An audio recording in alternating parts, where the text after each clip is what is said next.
Mari kita berdoa. Biarlah firman-Mu hari ini boleh diberitakan. Kami semua boleh merenungkannya dan melakukannya dengan penuh kerendahan hati. Dan mampukan kami semua Tuhan untuk bisa mengerti. Tolong kami semua dengan suasana tempat ibadah saat ini. Biarlah perhatian kami tidak terganggu olehnya, tapi hati kami boleh tertuju kepada firman-Nya. Pimpin hamba-Mu yang terbatas ini, sehingga boleh dapat memberitakan firman Tuhan dalam anugerah Tuhan semata. Mampukanlah kami semua. Di dalam nama Tuhan Yesus Kristus, kami memohon, jauhkanlah dari gangguan, kuasa kegelapan, jauhkan dari segala gangguan-gangguan yang lain, yang berusaha merebut perhatian kami daripada firman Allah. Dalam nama Tuhan Yesus, kami berdoa dan memohon kepada Tuhan. Amin. Silakan duduk.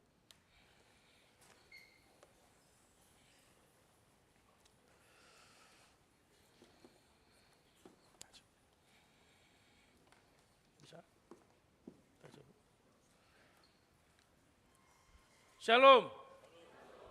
Selamat hari Minggu untuk kita semua. Apa kabar? Puji Tuhan. Saya bangga sekali melihat semua jemaat dengan penuh sukacita sekalipun dalam cuaca yang panas. Tetap setia. Ada kebaikan dalam suasana yang panas. Tuhan berbelas kasihan kepada kita sehingga tidak memberikan matahari yang terik. Puji Tuhan. Dan kebaikannya adalah kita tidak mudah ngantuk, bukan? Saudara, hari ini kita akan belajar dari firman Tuhan Yeremia 29 yang akan menjadi pendahuluan untuk teks 2 minggu yang akan datang. Saudara, hari ini kita belajar dari Yeremia 29 ayat 1 sampai 4 dan ayat yang ke-7. Mari kita pertama-tama membaca ayat 1 sampai 4, lalu kemudian kita melanjutkan pada ayat yang ke-7 yang menjadi pokok perenungan kita. Mari kita membaca ayat yang pertama terlebih dahulu. Kita membacanya bersama-sama dengan bersuara. 1, 2, 3. Beginilah bunyi surat yang dikirimkan oleh Nabi Yeremia dari Yerusalem kepada tua-tua di antara orang buangan, kepada imam-imam, kepada nabi-nabi, dan kepada seluruh rakyat yang telah diangkut ke dalam pembuangan oleh Nebukadnezar dari Yerusalem ke Babel. Itu terjadi sesudah Raja Yehoyakya beserta ibu suri, pegawai-pegawai istana, pemuka-pemuka Yehuda dan Yerusalem, tukang dan pandai besi telah keluar dari Yerusalem. Surat itu dikirim dengan perantaraan Elasa bin Safan dan Gemaria bin Hilkia yang diutus oleh Zedekia Raja Yehuda ke Babel. Tetapi di Nebukadnezar Raja Babel itu bunyinya, beginilah firman Tuhan semesta alam, Allah Israel, kepada semua orang buangan yang diangkut ke dalam pembuangan dari Yerusalem ke Babel. Ayat 7. Usahakanlah kesejahteraan kota, kemana kamu aku buang, dan berdoalah untuk kota itu kepada Tuhan, sebab kesejahteraannya adalah baik. Semoga pointernya sama ya. Saudara, tema kita hari ini adalah mengasihi musuh, sumber sejahtera. Saudara, apa maksudnya ya? Setelah Perang Dunia Kedua, Jepang luluh lantak, saudara. Jepang hancur secara ekonomi, sosial, secara moral, dan banyak rakyat kelaparan, kehilangan rumah, kehilangan pekerjaan, hidup dalam kehancuran kota-kota. Seluruh rumah rata dengan tanah, khususnya di daerah yang berdampak perang dan juga kena dari ledakan bom atom. Tetapi saudara, perlahan bangsa Jepang bangkit kembali bukan karena hanya kerja kerasnya sendiri sebagai bangsa, tetapi karena ada orang-orang dari luar masuk ke dalam dan membantu negeri ini, membantu masyarakat di negara ini. Salah satunya adalah misionaris-misionaris Kristen, saudara, yang berjuang untuk mendirikan sekolah, berjuang untuk membangun pelayanan rumah sakit, lalu membangun pelayanan-pelayanan sosial di negara ini. Banyak orang asing sebenarnya datang ke negara ini juga adalah bagian dari musuh orang Jepang yang keluarganya mungkin dibunuh oleh tentara Jepang. Saudara dan saya mungkin ada juga keluarganya yang menjadi korban dari kekejaman perang ketika Jepang menjajah Indonesia. Ada di sini yang keluarganya. Ada. Wah, udah generasi jauh banget gitu-begitu ya. Emang pernah Indonesia dijajah? Wah, ini historis gitu ya. Saudara, tetapi banyak orang-orang yang pada waktu itu datang ke Jepang memilih mendoakan, melayani, dan berusaha bagi kesejahteraan di Jepang. Dan hari ini kita menikmati dan melihat Jepang menjadi negara, salah satu negara maju di dunia. Damai, teratur, aman, dan ini adalah bukti bahwa ada anak-anak Tuhan di negara ini yang mengusahakan kesejahteraan, damai sejahtera sebuah kota, sehingga sebuah bangsa bisa menghasilkan dan merasakannya. Nah saudara, begitu juga yang terjadi sebenarnya pada Israel. Bangsa Israel saat itu dikalahkan oleh Babel, saudara. Mereka dikalahkan oleh satu kerajaan yang begitu kuat. Mereka dihancurkan. Dan akhirnya Babel mengumpulkan orang-orang yang pinter-pinter, yang kemungkinan bisa memberontak kalau ditinggalkan di Israel. Mereka mencari orang-orang yang pintar itu dibawa ke Babel, tetapi tidak semua orang yang ada di Israel itu orang Yahudi dibawa ke Babel. Salah satunya adalah Yeremia yang ditinggalkan. Yeremia kemudian menulis surat kepada orang-orang yang dibawa ke Babel, yang mungkin datang ke Babel penuh dengan kekecewaan, hopelessness. Mereka datang pergi ke sana, dibuang, ditawan menjadi orang buangan, warga kelas kesekian. Mereka miskin, mereka tidak punya apa-apa, dan bahkan mungkin mereka hidup dalam kecemasan, kebencian, kemarahan kepada Babel. Tapi mereka tidak bisa berbuat apa-apa. Saudara, kepada mereka itu Tuhan berbicara kepada Yeremia, dan Yeremia mengirimkan surat itu kepada mereka yang ada di Babel. Kalimatnya, mari kita baca dalam terjemahan bahasa Indonesia sehari-hari, saudara. 1, 2, 3. Bekerjalah untuk kesejahteraan kota-kota tempat kamu kubuang. Berdoalah kepadaku untuk kepentingan kota-kota itu. Sebab kalau kota-kota itu makmur. Saudara, menurut saya ini sulit dimengerti ayat ini. Bagaimana mungkin Tuhan berkata, aku mengutus kamu sebagai orang buangan, orang yang kalah perang, orang yang dianiaya ke Babel, kamu dihina, kamu direndahkan, kamu dianiaya dengan satu tujuan. Aku tahu engkau dipermalukan, aku tahu engkau menderita, patah semangat, engkau tidak punya harapan sepertinya, marah, tetapi jangan putus asa, kata Tuhan. Berdoalah kepadaku. Untuk apa? Supaya bebas? Tidak. Berdoalah supaya tempat di mana kamu berada itu makmur. Berdoalah, saudara, supaya kota-kota di mana engkau ada itu makmur. Saudara, kalau kota-kota di tempat di mana dia makmur itu, kamu pun akan makmur. Mengapa? Ini pertanyaannya. Mengapa Tuhan? Orang yang telah menjajah kami, harus kami doakan. Kenapa orang yang menganiaya kami, harus kami doakan supaya makmur? Saudara pernah ada yang mendoakan orang yang membenci saudara, supaya mereka tambah makmur? Ada? Kalau ada angkat tangan. Ya, saya doakan Pak supaya dia cepat makmur, kaya, makan banyak, mati kolesterol. Itu bukan mendoakan kemakmuran. Walaupun makmur juga. Saudara, mengapa? Mengapa? Apakah kami harus bekerja di sana? Nanti kita coba perhatikan ya. Tidakkah cukup Tuhan bagi kita, bagi kami sebagai umat pilihan, dikalahkan oleh orang kafir? Tidakkah itu cukup memalukan Tuhan? Engkau sekarang suruh kami berdoa buat mereka. Tidakkah cukup kami jadi orang buangan yang dibawa dengan rantai ke sebuah kota yang besar menjadi bahan tontonan banyak orang? Tidakkah cukup itu mempermalukan kami? Dan sekarang kau minta kami untuk berdoa lagi untuk orang yang menyakiti kami? Mengapa Tuhan? Sekarang engkau berkata, kemakmuranmu tergantung daripada doamu bagi kemakmuran kota di mana kau berada. Kok segitunya sih Tuhan? Saudara, kalau sekarang dalam zaman ini kita berkata, kalau Tuhan berkata kepada kita, kesehatanmu secara spiritual, mental, kesejahteraanmu, damai sukacitamu itu tergantung dari damai sejahtera, kesehatan dari orang-orang yang membenci kamu. Maka itu berdoalah buat mereka yang menganiaya kamu, yang membenci kamu, yang tidak menyukai kamu.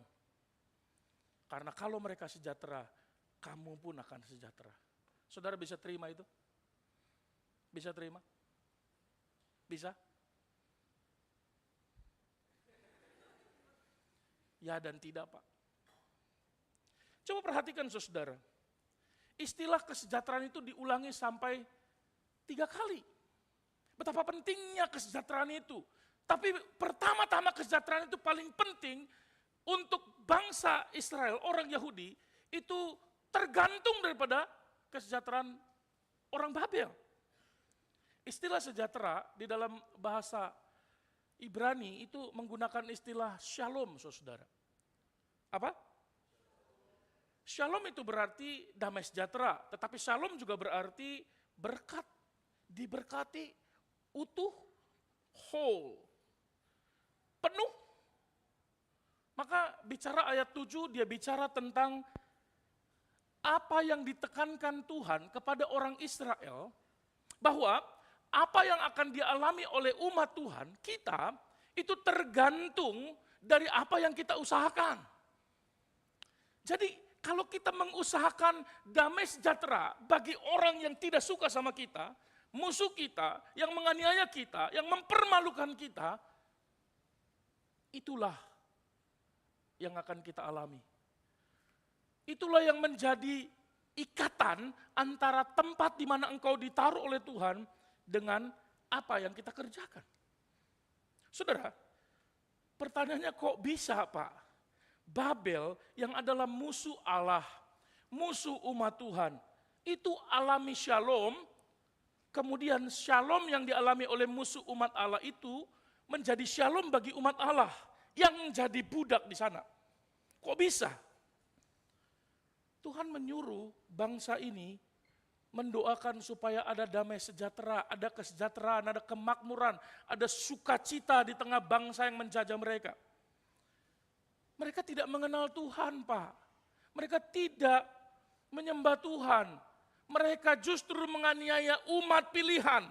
Mereka menjajah tanah perjanjian yang diberikan Tuhan kepada bangsa itu.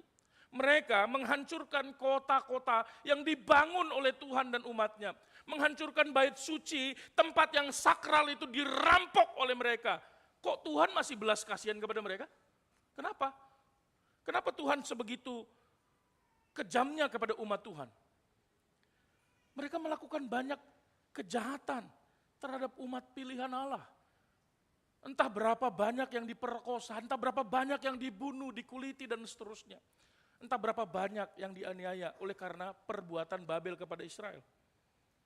Sekarang Tuhan minta kami harus mendoakan mereka. Tunggu dulu, tidak semudah itu Ferguson. Saudara, setelah kekejaman mereka, kejahatan mereka dan perbuatan mereka, kami harus mendoakan. Kalau engkau mendoakan mereka, kalau engkau mengusahakan kesejahteraan mereka yang menganiaya kamu, yang menjajah kamu, yang membuat kamu menderita, firman-Nya itu berarti kamu terima kan? Walaupun tidak mudah. Firman-Nya sebagai umat Allah tidak mudah. Tidak mudah. Diminta memikirkan saja orang yang kita benci, malas, benar gak? ketemu lihat wajahnya aja sebel, tapi muncul terus di pikiran. Ih, gedek banget nih kalau ngeliat dia. Aduh, rahangnya itu loh. Mau saya lap cerninya. Saudara, memang di dunia di mana kita berada, itu tidak pernah mengajarkan cara beroperasi seperti umat Tuhan. Betul? Dunia kita itu selalu mengajarkan dan mendorong kita untuk membalas kalau kita diperlakukan. Kalau perlu, sebelum kita diperlakukan jahat, kita jahatin duluan. Sebelum kau digigit, gigit duluan. Saudara, kita disuruh untuk membenci sesama kita, bukan? Kita disuruh untuk melawan, jangan biarkan engkau dianiaya. Saudara, kalau demikian, maka pasti kita emosi, darah tinggi, kita juga hidup dalam brutalisme. Tapi kita juga disuruh, kalau begitu kalau nggak mau emosian, tahan kemarahan kita.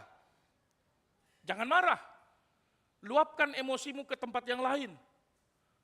Pergi ke laut, teriak-teriak sama laut, ikan pun males dengernya. Kalau begitu bisa depresi kan? Bisa jadi kalau kita menahan kemarahan, begitu ketemu di gereja, orang yang kita benci dan membenci kita ketemu, firman Tuhan bilang jangan benci, kita tahan. Halo. Depresi, betul? Kita nggak bisa tahan, saya pun nggak bisa tahan. Orang Batak wajahnya kelihatan. Kalau nggak suka, anak-anak saya paling tahu. Kalau saya tidak cocok, tidak setuju langsung. Papa nggak suka ya? Iya, Papa nggak cocok. Lalu setelah beberapa menit kemudian, dia berkata, bagaimana Pak sekarang? Masih nggak cocok? Sudah sedikit terima kasih.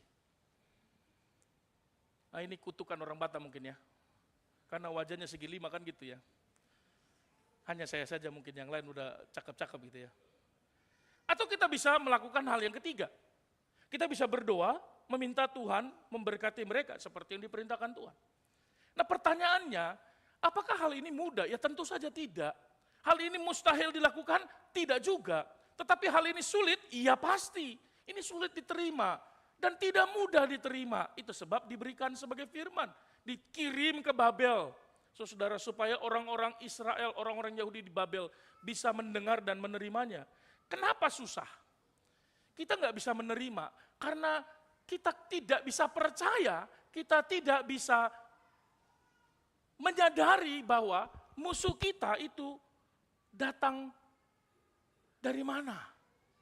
Saudara, musuh kita itu berasal dari mana? Nah ini yang membuat kita sulit untuk bisa menerima firman ini. Karena kita nggak bisa terima asal dari musuh kita itu datangnya. Saudara, kadangkala musuh kita itu datang dari tempat yang nggak tahu dari mana datangnya, tak tahu ada musuh aja. Anda nggak buat jahat sama sekali, Anda baik-baik saja. Anda tidak pernah menyakiti orang lain. Anda disakiti bukan karena Anda jahat. Anda baik, Anda tidak berbuat apa-apa, Anda melakukan kebenaran, Anda melakukan tugas Anda. Anda tidak bahkan menerima, tidak pantas menerima apa yang dilakukan orang lain kepada kita. Lalu tiba-tiba ada orang aja. Saudara, dalam beberapa waktu ini ada beberapa banyak peristiwa yang terjadi. Tiba-tiba orang ditusuk, mati. Di Amerika di satu bus wanita, orang saya keturunan Rusia mungkin, dia ditusuk lehernya 2 kali oleh orang kulit hitam. Random aja gitu, dia tusuk begitu. Dan orang yang ada di bis, yang paling menyedihkan dia katanya, mengapa semua orang berdiam diri, tidak ada yang menolong dia. Dan akhirnya dia mati karena kehabisan darah di bus. Ketika orang itu ditanya, kenapa kamu bunuh dia? Dia bilang, nggak tahu, aku pengen aja. Sudah bisa ngerti. Kalau nanti Anda di kereta, tiba-tiba Anda diganggu, diperlakukan tidak baik. Anda dibully, direndahkan, dihina. Dihina karena mungkin penampilannya, karena sukunya, karena warna kulit Anda, rambut Anda, budaya Anda, ekonomi Anda, kekurangan Anda, bahkan mungkin kelebihan-kelebihan Anda bisa menjadi alasan orang berbuat jahat kepada kita. Masa Pak? Kalau kita punya kelebihan juga kita dibully Pak? Iya, salah satunya kelebihan berat badan. Betul kan? Bukankah itu sebuah kelebihan? Saudara, beberapa hal yang lalu contohnya. Saudara mengikuti berita ini bukan? Namanya Charlie Kirk. Charlie Kirk ini dibunuh saat sedang melakukan sesi debat di sebuah universitas di Utah. Saudara, Charlie Kirk ini adalah seorang apologis, seorang politikus muda yang menjadi backbone-nya Donald Trump. Dialah yang menciptakan slogan MAGA, Make America Great Again.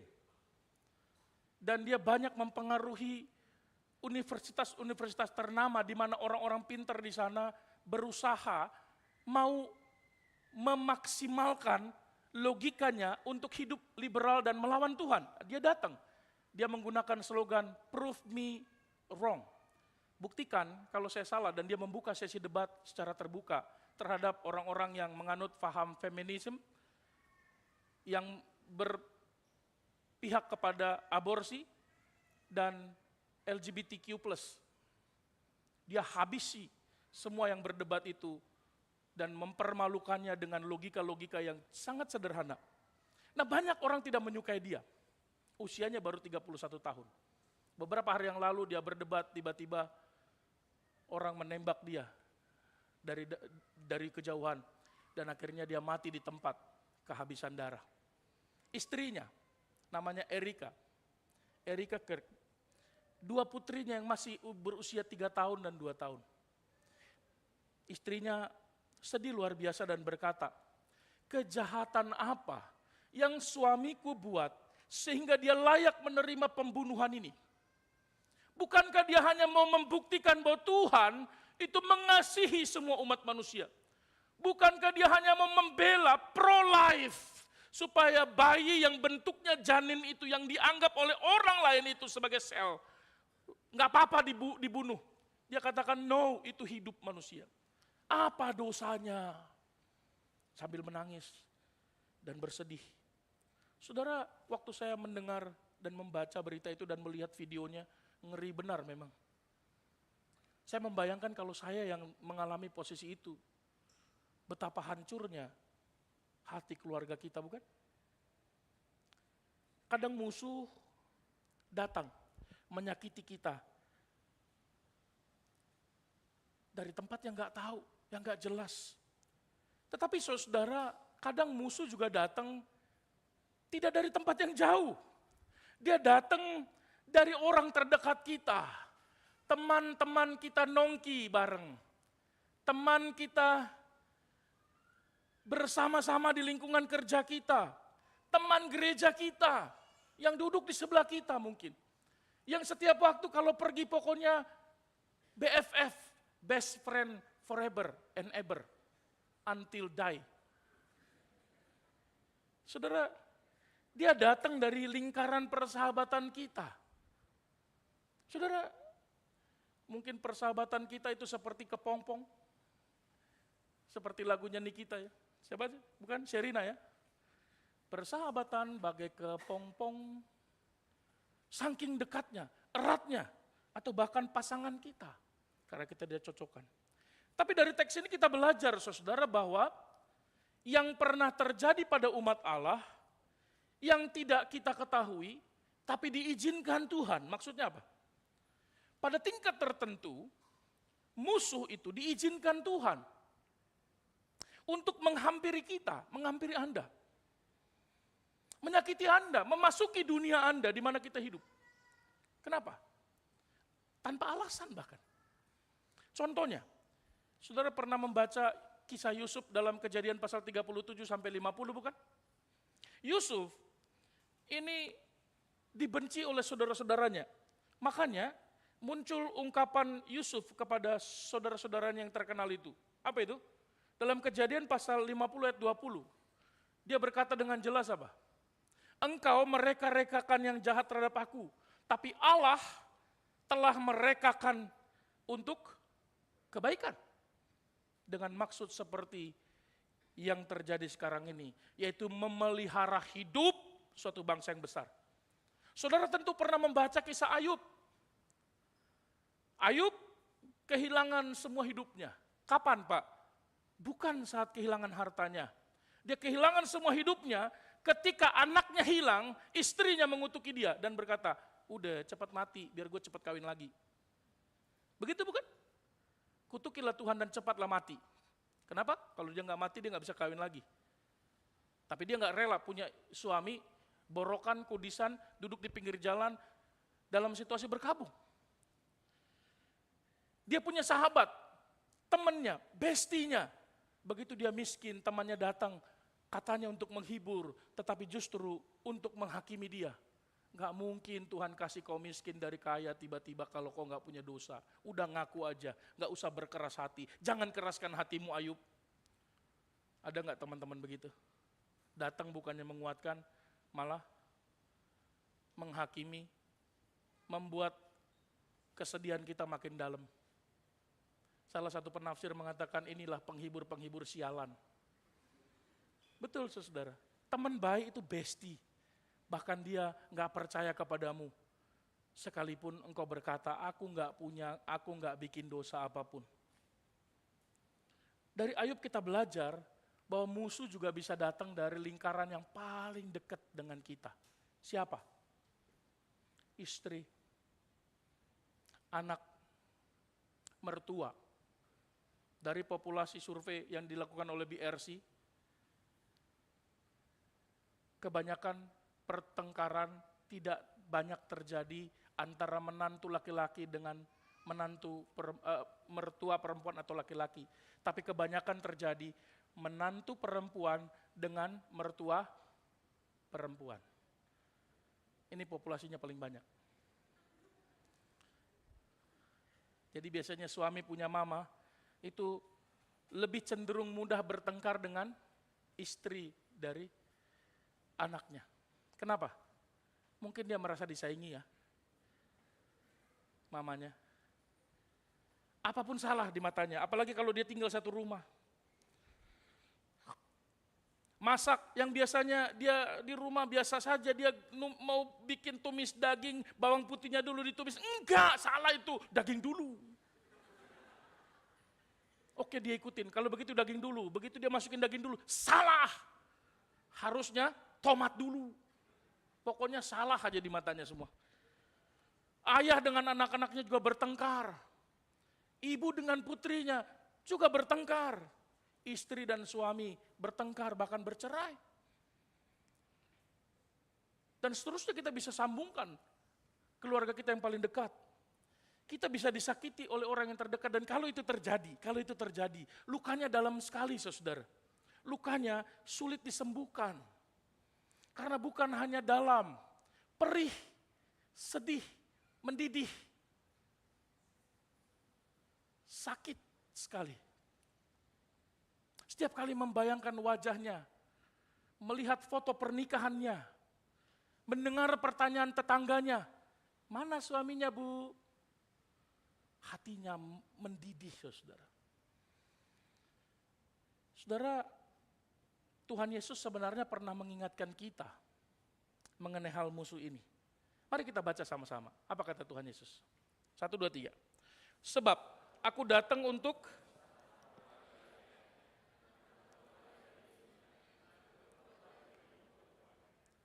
musuh ialah orang. Musuh orang ialah ketika Anda cinta Tuhan, maka musuh yang pertama akan muncul adalah orang yang tidak cinta Tuhan di rumah Anda. Enggak tiba-tiba datang dari negeri yang antah berantah datang. Dan di mana-mana menurut saya, yang berantem itu pasti saling kenal, benar enggak? Betul? Amin? Ada yang enggak setuju? Biar main kita. Bercanda ya, jangan serius ya. Betul kan? Kan gak mungkin tiba-tiba kita berantem sama orang yang random gitu. Kita sampai di stasiun, apa lu? Anak mana lu? Gitu. Gitu kan gak mungkin kan? Kalau namanya berantem pasti saling kenal. Begitu dia ditanya, kenapa sih berantem? Habis dia minum kopinya habis duluan. Aku kan belum minum. Emang kopinya 1 gelas berdua? Enggak sih. Kan harusnya bareng, bestie. Remeh ya berantemnya. Saudara, musuh orang ialah orang-orang seisi rumahnya. Nah, maka konsekuensi dari kalimat Tuhan ini kepada bangsa Israel di dalam perjanjian lama yang kita baca dalam Yeremia pasal 29 ayat 7 ini, kemudian diresonansi oleh Tuhan dalam perjanjian baru, dalam Lukas pasal yang ke-6 ayat yang ke-27, yang menjadi nats pembimbing kita hari ini. Saudara, istilah usahakanlah itu dalam bahasa Ibrani menggerakkan sesuatu yang tidak mau kita gerakan. Itu maknanya. Istilah yang digunakan apa? Carilah dengan aktif. Usahakanlah. Itu artinya. Karena tensisnya menggunakan istilah kalimat perintah. Usahakanlah kesejahteraan. Usahakanlah shalom untuk musuhmu. Sama seperti yang dikatakan Tuhan Yesus dalam Lukas pasal 6 ayat 27. Apa yang dikatakan di sana? Kasihilah musuhmu, berbuat baiklah kepada. Pertanyaannya, apakah hal ini mungkin dilakukan? Mungkinkah ini bisa dilakukan? Mungkinkah ini bisa saya lakukan? Coba kita tanya, 1 detik saja buat kita. Mungkin nggak aku bisa lakukan ini?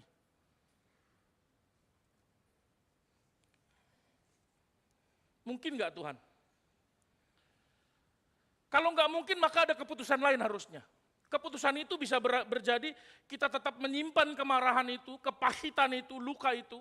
Yang pasti kita tidak akan menjadi lebih baik secara spiritual, secara fisikal, mental. Kita akan mengalami banyak kesulitan. Atau mungkin kita akan berusaha membalas dendam. Mengatur strategi, menyusun bagaimana caranya supaya dia betul-betul bisa kita balaskan perbuatannya. Mata ganti mata, gigi ganti gigi. Mungkin itu yang kita pilih. Supaya menyenangkan diri kita dan memuaskan emosi kita. Saudara, tidak ada satupun yang bisa memuaskan kemarahan kita selain kita makin bertambah menyenangkan untuk menyakiti orang lain. Atau kita bisa melakukan perintah Tuhan. Ingat, kalau kita mau melakukan firman Tuhan ini, memang tidak mudah, tetapi segalanya akan menjadi lebih baik bagi kita, bagi orang yang membenci kita, bagi lingkungan kita. Anda dan saya pun bisa tidur nyenyak, akhirnya setelah berbulan-bulan memikirkan si dia yang membenci kita. Betul? Seorang profesor di Yale Divinity School bernama Miroslav Volf berkata begini, saya setuju sekali dengan kalimatnya. Dia menulis dalam bukunya ya, Exclusion and Embrace, dia berkata, jika ajaran kasihilah musuhmu diambil dari kekristenan, nggak usah dilakukan, karena nggak mungkin dilakukan, maka kekristenan itu kehilangan hakikatnya. Nggak layak lagi disebut Kristen. Setuju? Setuju. Maka tidak ada alasan untuk kita tidak melakukannya. Kalau kita tidak mau melakukannya, maka tidak pantas kita disebut Kristen. Amin.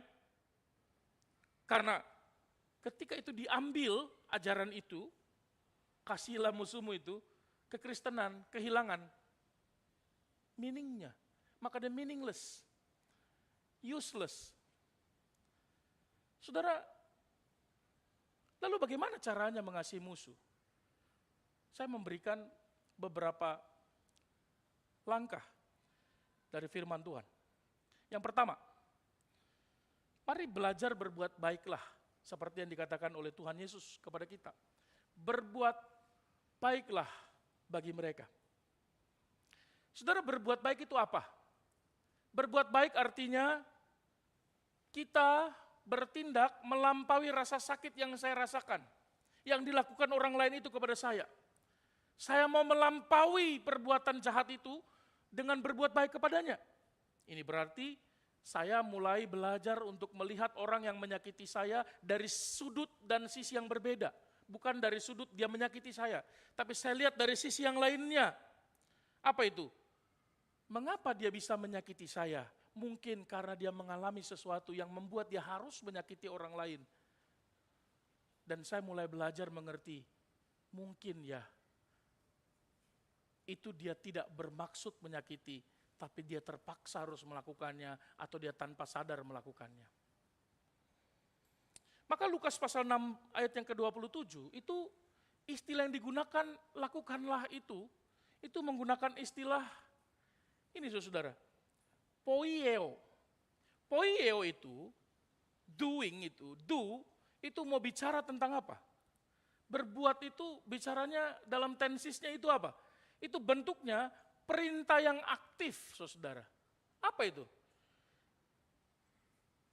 Orang percaya disuruh untuk aktif, diperintah untuk aktif, bekerja, kita disuruh aktif bekerja untuk mengusahakan kesejahteraan, kebaikan yang ditujukan kepada semua musuh-musuh kita. Bukan hanya 1, 2, 3, 4, 5 orang. Kalau 10 musuh kita, maka 10-10-nya harus kita lakukan seperti itu. Nggak boleh pilih-pilih musuh. Jangan hanya pilih kasih, tapi pilih musuh. Saya nggak mau Pak, ini dia terlalu jahat. Kalau ini tidak pantas saya kasih. Tidak bisa. Kalau ini boleh Pak, karena ini hanya nggak ajak saya aja makan kemarin. Bolehlah dikasihi. Karena nggak terlalu berat perbuatannya. Tidak. Karena yang digunakan di situ bentuknya plural. Semua orang Kristen kepada semua musuh harus aktif dengan usaha sedemikian rupa. Seorang tokoh Kristen di Amerika, seorang pendeta gereja baptis, dia menulis judul bukunya Strength to Love, kekuatan untuk mengasihi. Dia bilang begini saudara. Wah, ini kelewatan. Dia berkata begini, kasih itu adalah satu-satunya yang mampu mengubah musuh menjadi sahabat. Setuju enggak? Yang bisa mengubah musuh jadi sahabat cuma satu. Bukan uang, bukan harta, bukan belas kasihan, tetapi kasih. Artinya apa? Hanya dengan kasih yang seseorang bisa meruntuhkan dinding permusuhan. Hanya karena kasih, di tangan kasih, musuh bisa jadi teman, saudara. Saudara tentu pernah mendengar perang di Jerman. Ketika mereka Jerman menginvasi Rusia. Tepat tanggal 25 Desember. Harusnya Natal dirayakan, tapi serdadu dengan jarak hanya 20 meter. Masing-masing di kubu pertahanannya masing-masing. Saling bersiap diri untuk saling membunuh. Tiba-tiba dari kelompok Rusia berdiri menyalakan satu lilin. Mereka bernyanyi Silent Night, Holy Night. Lalu kemudian mereka berdiri berkumpul. Orang-orang Jerman kemudian berdiri, saudara. Mereka ketemu di tengah, saudara. Sama-sama menyanyikan Silent Night, Holy Night. Itu menjadi penyatu mereka. Kasih Kristus yang datang ke dalam dunia. Itu menyatukan orang yang berperang. Dan mereka kemudian berpelukan. Minum anggur bersama-sama. Berbagi roti bersama-sama. Tertawa bersama-sama. Hanya 1 jam. Sesudah itu mereka bubar, tembak-tembakan lagi. Itu terjadi, saudara. Saya lupa artikelnya, namanya Peace in 1 Hour at World, di dalam perang dunia pertama dan kedua. Ngeri ya, mengerikan saudara. Tetapi hanya kasih itu yang bisa membuat orang yang tadinya musuh menjadi teman. Yang kedua, mari berdoa bagi mereka. Saudara, ada satu pendeta namanya ini. Namanya panjang banget ya. Emil Gustav Friedrich Martin Niemöller. Ya, nama saya cuma 3 ya sudah panjang, saudara. Dia 5, saudara. Dia adalah rekan sekerjanya Dietrich Bonhoeffer. Dia juga pendeta dari gereja Lutheran. Dia ditangkap oleh Nazi, saudara. Dia ditangkap, dia tidak pernah membenci serdadu yang menganiaya dia dan menginterogasi dia. Dan dia di penjara, dia nggak pernah absen sedetik pun berhenti untuk mendoakan serdadu yang menangkap dan menganiaya dia, menyiksa dia. Tahanan-tahanan yang lain bilang begini, Niemöller, kenapa kau mendoakan orang-orang yang menganiaya kita? Apakah mereka pantas untuk didoakan? Kenapa kamu terus mendoakan musuh-musuh kita itu? Niemöller berkata begini kalimatnya, saudara. Apakah engkau mengenal seorang yang lebih membutuhkan doa selain daripada musuh-musuhmu? Ada enggak yang kamu tahu yang lebih memerlukan dukungan dan topangan doa selain daripada musuh-musuhmu? Supaya dikasihi Tuhan. Semua diam, saudara. Tapi ada satu, memang selalu di dalam kumpulan selalu ada satu yang ngeyel kan. Ada satu tahanan, saudara. Oke. Tapi gimana kalau saya tetap mau benci sama orang yang saya doakan? Saya mau doain dia sih, tapi saya benci, gimana dong? Si Niemöller menjawab dengan tersenyum. Ya, sampaikan saja sama Tuhan. Katakanlah, Tuhan, aku benci sebenci-bencinya dengan orang ini. Saya percaya, kata Niemöller, Tuhan gak kaget. Karena Tuhan tahu engkau membenci orang yang kau benci. Tapi katakanlah kepada Tuhan, Tuhan, tolonglah aku untuk bisa mengasihi musuh-musuhku itu. Karena dengan sendirian aku tak mampu. Karena dengan kekuatanku aku tidak mungkin. Tapi aku mendengar firman-Mu, aku mau melakukannya. Beri kekuatan kepadaku untuk mengasihi orang yang benci sebenci-bencinya aku benci. Supaya aku belajar untuk bisa melakukan firman-Mu. Saudara, maukah kita berdoa seperti Niemöller ini? Tuhan, aku sebel, gedek, empet ngelihat dia. Rasanya mau ku janggola dia, kalau orang Batak bilang. Mau ku jambak kalau ketemu. Mau ku cubit, mau ku iris batang lehernya. Ekstrim ya. Tapi Tuhan, firman Tuhan hari ini, kata Pak Pendeta, di tengah panasnya suasana ruangan itu, makin panas hatiku. Aku harus mengasihi Tuhan. Tolonglah aku. Engkau tahu aku benci sama dia. Oleh karena itu, jangan biarkan aku hidup dalam kebencian ini.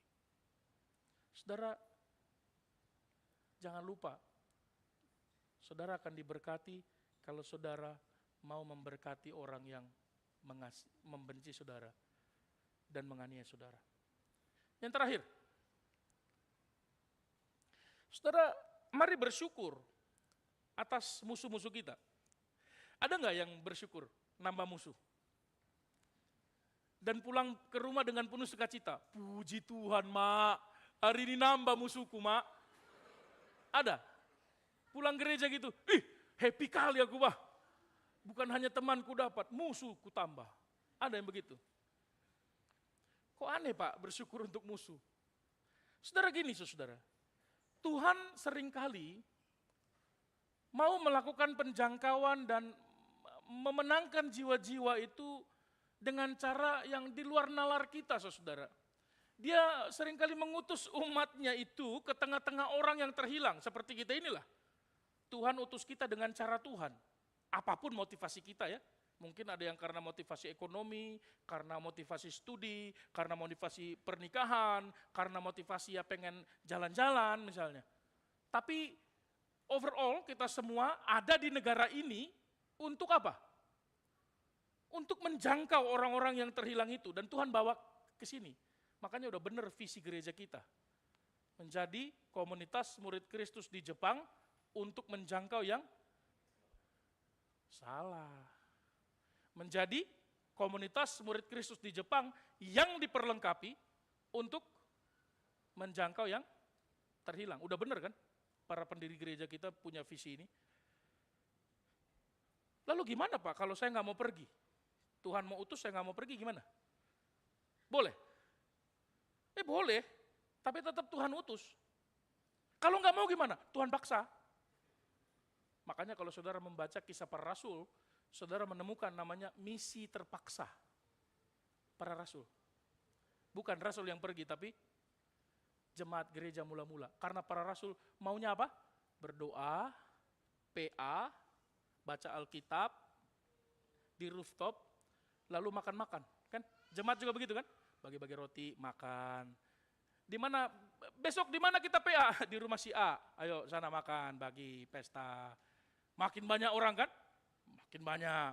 Tapi Tuhan katakan, kalau Roh Kudus turun atasmu, kamu akan menjadi saksiku di Yerusalem, Yudea, Samaria, sampai ke ujung bumi. Tapi mereka ada di mana?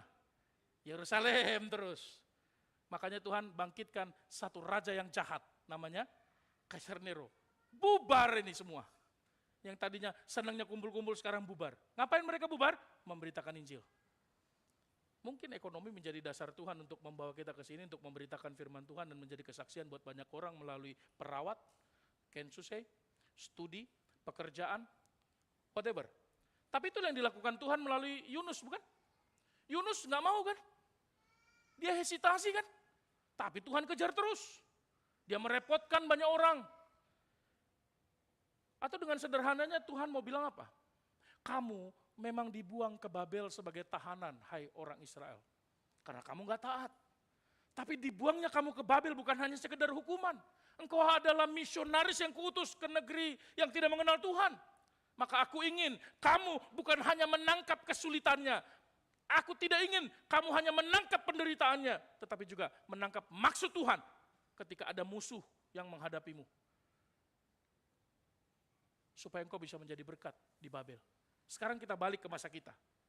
Ketika kita menderita karena musuh kita, karena orang yang menganiaya kita, jangan hanya tangkap penderitaannya, karena kita akan rugi kalau kita hanya melihat penderitaannya, penganiayaannya, kesakitannya.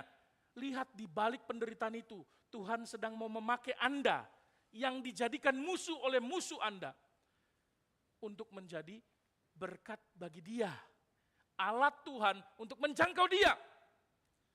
Atau saya boleh simpulkan, musuh kita adalah anugerah Tuhan buat kita. Amin. Musuh kita paling jujur buat kita, betul? Paling jujur. Kalau dia nggak suka kan jujur banget, detail dia perhatikan kita. Perhatikan kau lipstikmu makin tebal kulit. Ya. Kalau dia nggak suka pasti dia jujur sama kita.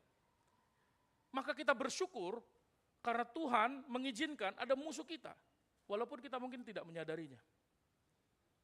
Pertanyaannya, kenapa Tuhan biarin sih musuh itu ada? Karena kita membutuhkannya. Karena hanya melalui mereka kita bisa diberkati oleh Tuhan dengan caranya yang berbeda itu. Kalau Tuhan merasa kita tidak memerlukan lagi musuh, maka dia bisa buang musuh itu. Tapi Tuhan bahkan seringkali membangkitkan musuh, membiarkan musuh kita sehat, supaya selama kita butuh musuh kita, itu berarti kita perlu bertumbuh demi musuh kita. Amin. Jadi kalau masih punya musuh, bersyukurlah. Supaya kita terus bertumbuh. Kalau begitu Pak, pertahankan musuh kita. Jangan. Pertahankan mengasihi musuh kita.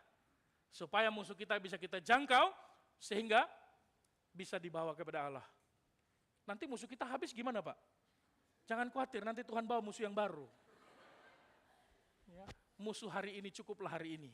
Karena besok engkau punya musuh yang lain. Apa kesimpulan kita saudara? Ketika kita memohon dan mengusahakan kesejahteraan bagi orang lain, maka sesungguhnya kita sedang menempatkan diri kita untuk diberkati sebagaimana orang lain itu diberkati. Yang kedua, maka mengasihi musuh itu adalah sumber sejahtera. Maka mari kita belajar taat kepada Allah. Dalam ketaatan kita menjangkau dan menjadi alat Tuhan. Saudara, mengasihi musuh, sumber sejahtera. Mulai hari ini, mari ubah perspektif kita. Bersyukurlah untuk musuh-musuh yang Tuhan izinkan terjadi. Dan belajarlah untuk mengasihi mereka. Walaupun tidak mampu, mari berdoa kepada Tuhan. Tolong aku supaya aku bisa mengasihinya dengan kekuatan dari Tuhan. Supaya bisa menjangkaunya bagi kemuliaan Tuhan. Amin. Mari kita bangkit berdiri, kita berdoa.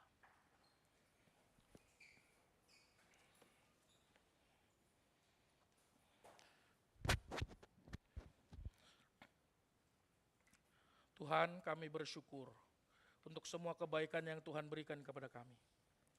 Kami mohon pertolongan-Mu untuk kami masing-masing bisa dapat melakukannya. Hamba-Mu dan semua jemaat-Mu di tempat ini menyadari tidak mudah melakukannya. Oleh karena itu kekuatan daripada-Mu. Roh Kudus, Engkau berikan kepada hamba-Mu sehingga bisa melakukannya dengan kekuatan dari Tuhan. Ketika kami menghadapi perbuatan yang jahat dari orang lain, kami tidak menjadi undur, kami tidak lekas putus asa, tapi kami belajar bersyukur kepada Tuhan, karena Tuhan sedang menyiapkan jalan untuk kami bertumbuh di dalam kedewasaan iman. Kami bisa belajar dari sana untuk serupa dengan Yesus yang bisa mengasihi musuh-musuhnya. Dan untuk bisa mengasihi musuh-musuhnya, dia harus mengalami banyak kesulitan dan penderitaan. Oh Tuhan, tolong kami semua, jemaat-Mu di tempat ini. Terima kasih untuk kekuatan yang Tuhan berikan bagi kami di tengah ruangan tanpa AC ini. Cuaca yang sangat panas ini, Tuhan memberikan ketenangan kepada kami, kemampuan untuk bisa tetap tekun, merenung firman, menggumulinya, dan melakukannya. Tuhan sertailah jemaat-Mu satu persatu dengan pergumulan masing-masing. Tuhan jauh lebih mengetahuinya, Tuhan memahaminya. Dan Tuhan, kami berdoa untuk semua jemaat Tuhan yang berulang tahun minggu ini. Kami berdoa untuk adik Luther, untuk saudara Leonardo, saudara Gary Kansil, saudara Radopan, saudari Naomi, Ibu Hima, Bapak Pandapotan, saudari Hermalina, saudara Daniel Muara Santosa, saudara Andis Stephen Kadang, saudara Timothy Andreas Kodoati, adik Aimi Grace Sipapaga, Ibu Clara Marolin Sihaan dan Jeremy Pungus. Mohon Tuhan memimpin saudara-saudara ini satu persatu. Bagi anak-anak Tuhan berikanlah pertumbuhan, berikan kekuatan, kemampuan, sehingga dididik oleh orang tua juga dalam iman. Bagi orang yang dewasa, Tuhan berkatilah pekerjaan mereka yang bekerja, yang studi, yang telah berkeluarga, Tuhan mampukanlah untuk bisa menapaki usia yang Tuhan percayakan itu. Anugerah Tuhan, terus Tuhan karuniakan baginya, sehingga boleh menjalani hidup dengan penuh ketaatan, ketekunan di hadapan Tuhan. Mohon Tuhan memberikan kekuatan, pemulihan bagi Ibu Ellen, Ibu Wina, Bapak Sakurai, dan Bapak Yanes yang masih dalam proses pemulihan. Mohon ya Tuhan, kekuatan daripada-Mu untuk bisa tetap menjalani hidup dalam proses pemulihan ini. Mungkin membutuhkan waktu yang lama, tapi jadilah kehendak-Mu buat mereka. Tolonglah mereka untuk bisa tetap mampu melewati hari lepas hari. Tuhan menatang mereka dalam anugerah Tuhan. Dan Tuhan memberkati ibu-ibu yang tengah mempersiapkan kehamilannya, persalinannya. Mohon Tuhan memberkati Ibu Cindy yang akan melahirkan beberapa waktu lagi. Ibu Winda, Ibu Welsa, Ibu Aprianti. Atau mungkin ada jemaat Tuhan yang tengah mengandung, kami tidak juga mengetahui atau kurang memperhatikan. Mohon Tuhan memeliharakan. Mohon Tuhan memberkati satu persatu ibu maupun bayi yang dikandung. Semua dalam anugerah Tuhan.